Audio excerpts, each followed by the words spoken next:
Hi, it's Wednesday. That means it's time for another video edition of Widower Wednesday. I'm Abel Keogh, author of Dating a Widower, and today I got a question from a widower here who asks, how can I break the news that I'm dating again to my family, my kids, my late wife's family, and others that I care about? Great question. It's, I think, one that all widowers struggle with, and I think it actually causes a lot of anxiety in the relationship because a lot of times you'll have women who are dating a widower and they kind of feel like this dirty little secret because the widower doesn't want to go out and tell at least the important people in his life that he's dating again, or at least that he's serious with someone. I'm going to talk about ways not to do it, talk about ways to do it, and maybe hopefully talk about how it's okay if you're nervous and things like that about it. So to start off, I'm going to tell a story, and we're going to talk about how not to do this. Um, and and I will have some great examples of how not to do it because I blew it on multiple levels when I was first telling people that I was dating again. And by telling people, it means I wasn't telling people. I was kind of keeping it a secret, and it completely blew up in my face. So if you are struggling, first of all, know that it's okay if you're nervous and it's hard to tell people. I have some good stories as well, but every time I had to tell people that I was dating again, or that I was serious with someone, or that I was getting married again, to people that I loved and cared about, and people that were maybe still grieving my late wife, wasn't easy. I'm glad I did it, but it wasn't easy. So we'll talk about some tips and tricks on how you can do it, but how not to do it. Let me give you an example here. So when I was very first dating again, I didn't tell anybody, and not that I felt like I had to tell anybody right off the bat. But I was started dating again. Most of the dates I had were way far away from where I lived. It was the early days of online dating. You'd find a profile, you start messaging or emailing someone, and you'd set up a date. And the dates that I had set up were far away from the city that I lived in, and that was that was pretty intentional, just because I was already having a hard time just mentally dating again. And I think all widowers, by the way, they go through it where it's just kind of this mental process. They kind of have to process things and kind of get used to dating again.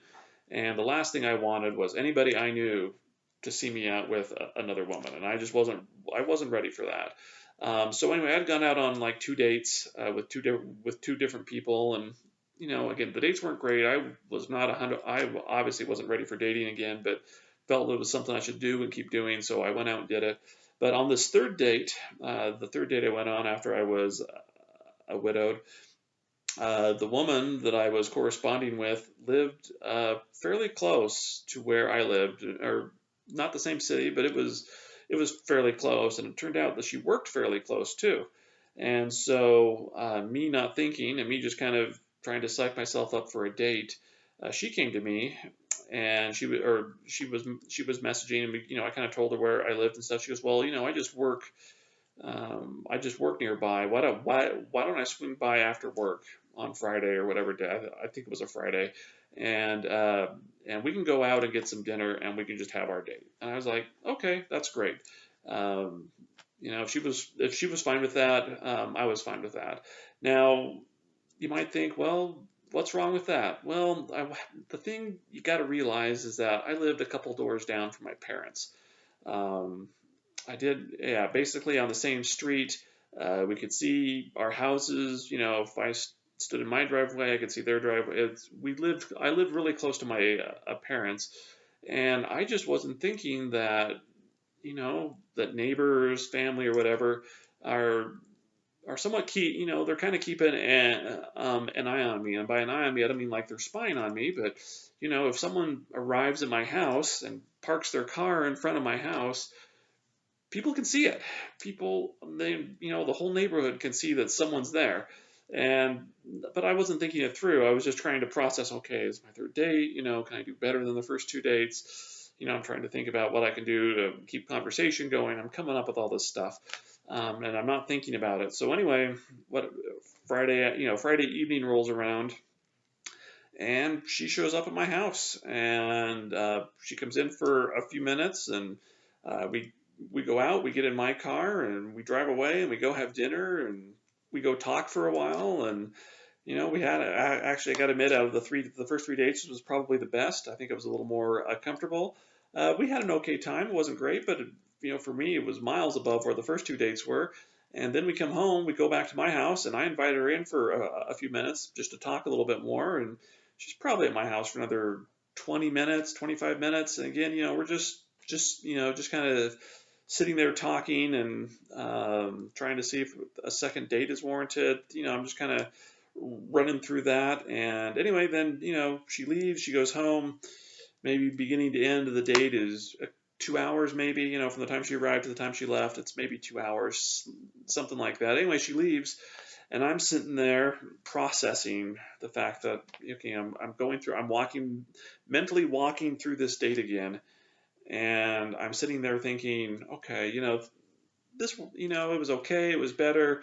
As I'm kind of processing my feelings, how I'm feeling about things, my phone rings, and I pick up my phone, and I'm looking at the caller ID, and it's my mom, and I'm like, oh, hey, mom, how are you doing? I just answer the phone, and she's like, who was over at your house? And I'm just kind of like, all of a sudden the realization sinks in that my mom probably saw this car over there. Probably at some point, she either saw me leave with this woman, come back with this woman, maybe saw this woman come inside, saw her leave.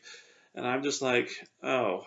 And inside, I'm just like, oh man, big face palm. It's like, oh, what have I done? I have not thought this through. And I kind of said, and I can't remember my exact words, but I said something to the effect of, oh, I just went out on a date and kind of left it like that. And there's this dead air on the other end of the phone. And and I can just kind of, I can kind of imagine the expression on my mom's face, and I can only imagine what she's thinking. That, wait, you're dating again? So yeah, not do not let them find out on their own or from others that you're dating. And that's the first cardinal rule of doing this. And then if you're going to tell them, there's a way to tell them. Now, I got another story here. This is a way not to tell them how to go ahead and date again. And so anyway, again, for those who are familiar with my story, this is maybe 2 months later. By this time, I had become serious with a girl in Arizona. In room for two, she's called Jennifer. And I had flown down to Arizona the previous month in June. Spent a lot of time with her.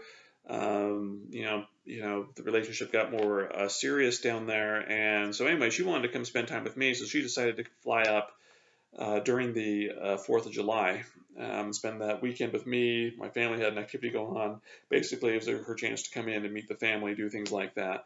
Now, having realized my mistake the first time, I wasn't going just to have this woman show up at my house, or I wasn't going to drive to the airport and pick her up and come back, and there's this woman at my house that I haven't told my mom and dad about. So I said, well, I'm going to tell them this time.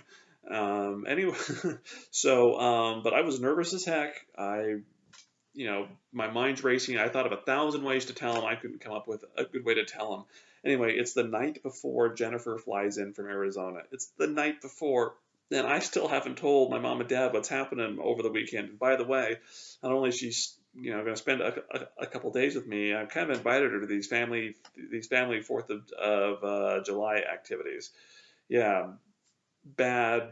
Yeah, don't wait till the last minute. That's one of my points here. But anyway, so I was over actually at their house for a dinner. My mom had invited me over for dinner. She's washing dishes. I'm cleaning up the table. And I say, oh, hey, Mom, by the way, just so you know, I have a friend from Arizona who's flying in tomorrow. Who's going to spend some time with me. And she's like, oh, great. Who is it? I'm like, well, her name's Jennifer. And Mom you can hear this thunk as this like dish just kind of drops in the sink. And, there's the same kind of silence. And I can just see my mom's body kind of straighten. And again, it's like, oh, man, what have I done? I didn't do it the right way. Anyway, my mom didn't take the news too good, and I think that influenced. I think the fact that I didn't do a great job of maybe informing her what was going on probably influenced a lot of the fact that I think when Jennifer showed up, um, I think my mom had already kind of decided to hate her. And again, it wasn't anything really that Jennifer did. I think it was more my mom was not ready for this step and was kind of bristling at the fact. I mean, I think she kind of adjusted the fact that I was dating him, but then the fact that I was getting serious so soon, and my late wife had been dead, what, 7 months at this point, and I'm already getting serious with someone. Hard for her to go ahead and comprehend. So, lessons for this: don't let them find out on their own or others, but um, the sooner you tell them, the better. Don't wait till the last minute because you're kind of forced to tell them. Do not. I mean, honestly, if you can get this out, and again, I'm not saying it's what sooner is up to you, but sooner isn't 6 months after you're seriously dating someone. It's not a year later. It's once you've probably in an exclusive relationship, you should kind of let people know. Now, don't misunderstand. It's really not anybody's business. I understand it's not anybody's business what kind of relationship you're in or who you're dating or how serious you are. But you're not telling them because it's their business. You're telling them because you're trying to make your life easier and the life of the woman that you're dating a heck of a lot easier.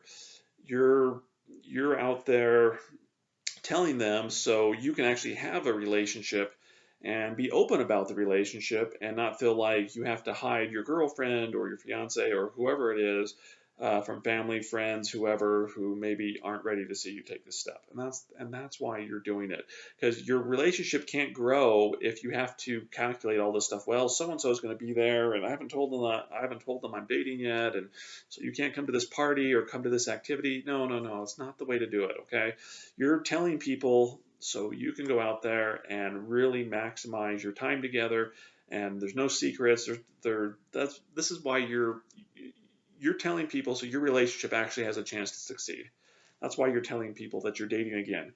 Okay, so so there were some stories. There's some things not to do. So let me tell you some ways to do it. And I know I kind of blew. I've told you stories here about how I blew it. Here's some stories about how I actually did a decent job, and maybe not a perfect job. I think looking back, I could have even handled it better, but I did it in such a way that it wasn't just a complete shock, or it wasn't anything like that to some other people.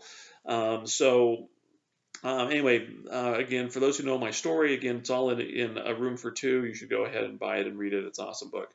But for those, again, who are familiar with my story, I was there with Jennifer.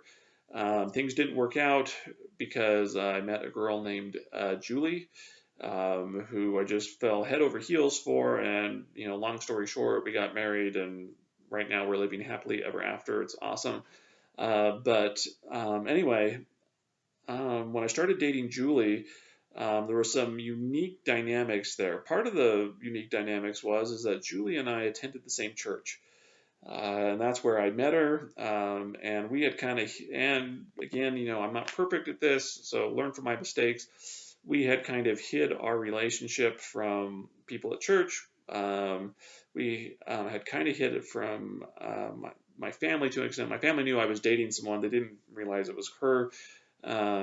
Anyway, and again, my late wife's family didn't know that I was in a serious relationship. They kind of knew I was dating again. I think that news had gotten out. But once I was in a serious relationship with Julie, we actually sat down. We said, look, we can't. And by serious relationship, I mean we had gone out maybe 4 or 5 times, and we finally reached a point where it's like, we're gonna go to church on Sunday, and we just can't randomly sit together. We gotta, we have to be excited about this and let people know that we're excited. So I said, well, I'm going to tell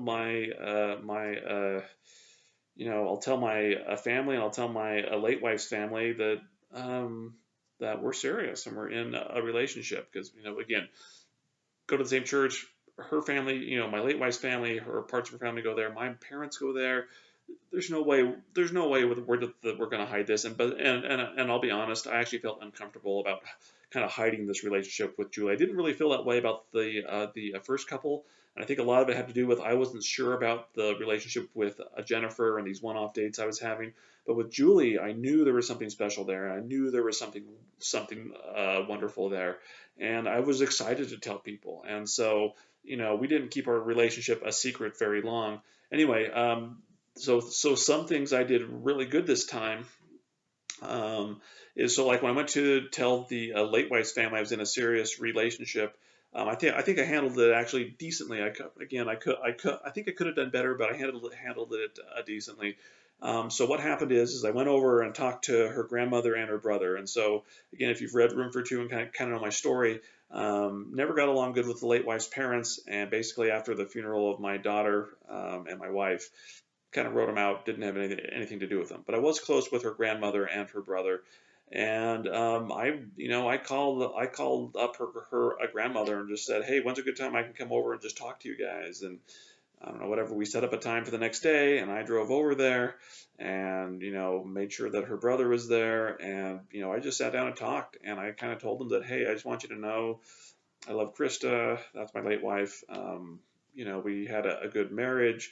Feel blessed. That I was able to have her as part of my life. But I do want you to know that I'm in a serious relationship with someone else. Told them who it was. And sat there and just kind of talked to them. And they were, I don't want to say, they weren't jumping up and down with joy, but I think they were at least open to when I kind of explained, look, this is where my life is. This is why I'm doing what I'm doing. And I kind of told them that I still loved their sister and their granddaughter. It kind of went over better. And I want to say like a week or two later, I actually brought Julie over to meet Krista's grandmother and her brother. And I can't remember, like, I don't think we were there forever. I don't think it was like a big formal thing, but I went over to them and they talked and things were good. And then afterwards, when we saw him at church, there wasn't any like these weird, hard feelings or anything like that. I think they kind of grew to accept it better. And I think a lot of it had to do is I set it up right. I said, look, I love Krista, but I just feel this desire to move on, and I found somebody, and I kind of told them that I wasn't really writing them out of my life either, that I still wanted to be part of them and connected to them. So it worked better that way. Also worked good when I told when I had some friends, some really good friends who were best friends with me and the late wife through the last half of college, and I think we've been out of college this time for a couple of years, but we were still really close, and I think I did a decent job of telling them too. They actually invited me over to dinner most Wednesday nights. I was over there on dinner with them, and I kind of broke the news to them at one of the dinners that, hey, I'm dating again, and which they knew, but they didn't know I was serious with someone. And I just kind of told them, I said, hey, I'm serious with this girl. I'd actually like to bring her over next Wednesday so you guys can meet her. They were fine with that. The next Wednesday, I brought Julie over and we had dinner together and got to know each other, and it was a good thing. It worked out great, and I want to especially just point out how liberating that was. That these important people knew what I was doing and that I was in a relationship, because I didn't have to worry suddenly like Julie and I, whatever, going out to eat or running errands together or doing something, and people like, hey, what's Abel doing with Julie and what's going on here? I just felt like I could actually live the relationship again.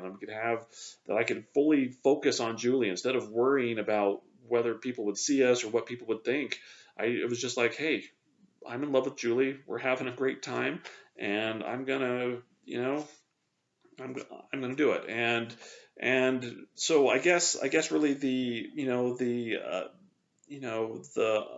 point of this is everybody's going to react differently. You know the people, the people that you need to tell, and you can't go in there worried about how they're going to react. But you should know these people well enough, family members, whatever, how maybe you can set it up in such a way and just be honest with them. Again, just be if they don't approve or they have a hard time with it, and I'm not talking about kids here. I'll need to do a separate video maybe about kids. I'm just talking about friends and family and stuff. It's not everybody's going to be overjoyed with it. Some people are probably still grieving. Some people are probably going to have a hard time that you're still dating or that you're in a serious relationship, and that's okay. But the point is you can't let the thoughts and feelings of others dictate how you're going to live your life. And I will say that even though I don't think everybody was fully on board with the fact I was dating again now, they weren't necessarily upset at Julie or anything like that. They were having a hard time just with the fact that I was dating again. And and with, again, completely fine. I don't have a problem with that. I think that's very normal and very natural. But eventually they came around to it. I felt like I set it up in such a way that they were willing to give Julie a chance. They were willing to give our relationship a chance. They were willing to give us a chance. I can remember, anyway, anyway, by the time we got engaged and got married, everybody was pretty supportive. I mean, I even had a conversation with the late wife's family. It wasn't hard, by the way, to tell my family that I was engaged and married and, or engaged to Julie and get married. They were all pretty happy. A little more difficult to go to Krista's grandmother and brother and say, hey, by the way, I'm getting married to this person. But I'd already kind of built that foundation. And, they came to the reception. Everything was good. It worked out a lot better because I was honest. And again, I think, if there had been people that were extremely negative about mine and Julie's relationship, probably just wouldn't have spent a lot of time with them, especially when I was with Julie. It was a matter of prioritization. And, to me, Julie was the most important person in my life. And we all want relationships to work out. We all want every relationship to work out, but it's not the way it always works. I mean, that's just the kind of the world that we live in. And there's times we've got to make choices, and I have no regrets, absolutely no regrets about putting Julie number one and putting her needs and wants in our relationship above other relationships. Anyway, so that's my long way of going around and just basically saying, be honest with people. Find the right time to tell them, maybe preface it about maybe a little bit about your journey. If you feel it's appropriate, don't feel ashamed of saying, look, I appreciate the years I had together with whatever, your daughter, your whoever, and it's been a good life, and I'm taking that next step. And I think for the most part, you'll find people are supportive, and you'll find yourself a lot more liberated and a lot more open to the fact that you can kind of live your life and not have to live under a cloud. So if you're a widower, you know what to do. If you're a woman dating a widower, and he's hiding it from you, no, not acceptable. Show him this video or show him some of my books or something, but he cannot hide this fact. And I guarantee, by the way, I guarantee this, I've seen this so many times, that they think they're being all sneaky and hiding this relationship from whoever, friends, family, their kids. Guess what? They probably know, or probably have their suspicions. And if you put this off for months and months and months, it's going to go over a lot worse, the fact that you've been hiding this thing forever, than if you're just upfront and honest with people. It'll go over a lot worse that, I've known about. I guarantee it'll blow up if they already know. And don't let that stop you, but just freaking have the courage, just grow a pair and go out there and do it. That's really what you need to do. Don't make excuses anymore. Go out there and do it, and just be open and honest with people. In the end, it's your life. You've got decisions you've got to make. That's fine. People will eventually probably come around. Even if they don't agree with it, they'll at least let you live your life. So be open, be honest.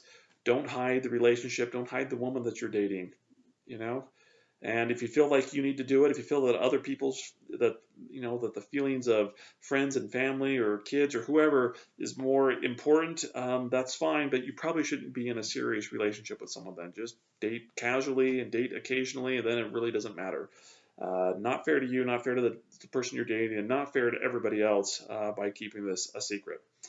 Anyway, this has been a little long video, much longer than normal. Hope it's been helpful. If you have any questions about how to, reach out to family and friends, or you have more questions that I didn't answer in this video, leave a comment below. I try to read all the comments and I will answer them. So please do that. Anyway, also feel free to subscribe. There's another video that you can go ahead and watch. I'm Abel Keogh, author of Dating a Widower, and I'll see you next Wednesday.